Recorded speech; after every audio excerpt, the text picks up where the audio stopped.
Наједноставно речено, политичарот е работник ангажиран од граѓаните како работодавец за да извршува работни обврски на работното место раководење со државата или со државен орган. Тоа му е работа и за тоа зема плата. Или ако е во опозиција, политичарот е лице што се обидува да го добие работното место ако оној што го држи во моментот биде отпуштен. Вработувањата и отпуштањата се вршат на избори. Ако демократијата беше совршена, политичарите ќе си беа работници, граѓаните нивни работодавачи и нивниот однос ќе се задржеше на тоа. Но не е така. Голем број политичари сакаат да си преземат многу повеќе улоги од онаа што им е наведена во описот на работното место. Едни од нив се татковците на нацијата.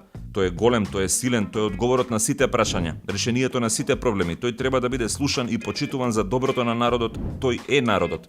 Таквите политичари имаат дури митски статус и се обожувани од нивните поддржувачи, а нивните противници се сметаат за еретици и предамници, зашто лидерот е безгрешен и не сме да се обвини.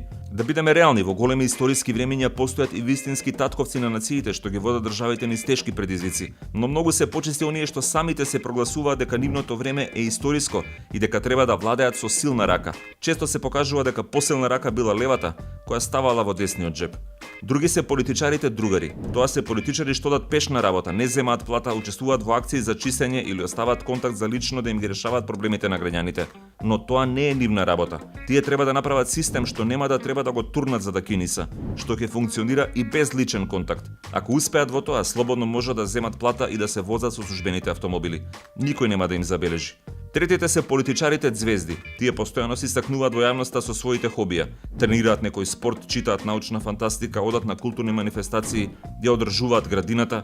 На кого му е гајле за сето тоа? Завршете си работата за која сте избрани па правете што сакате. Зошто се случува ова? Ако демократијата беше совршена, гласачите ќе ги оценуваа политичарите само според нивната работа. Но тоа не е лесно, бидејќи треба да можат да ги добијат, разберат и анализираат сите информации за работата на своите политичари. Затоа тука доаѓа политичкиот маркетинг.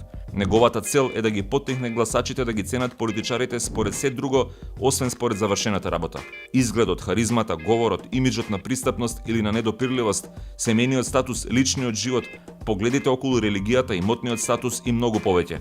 Сето тоа го создава популизмот како една од најнегативните работи во политиката. Иако популизмот најчесто се поврзува со татковците на нацијата, популисти се сите политичари што не ги гледаат граѓаните како своји работодавачи, туку како своји чеда, другари или обожаватели.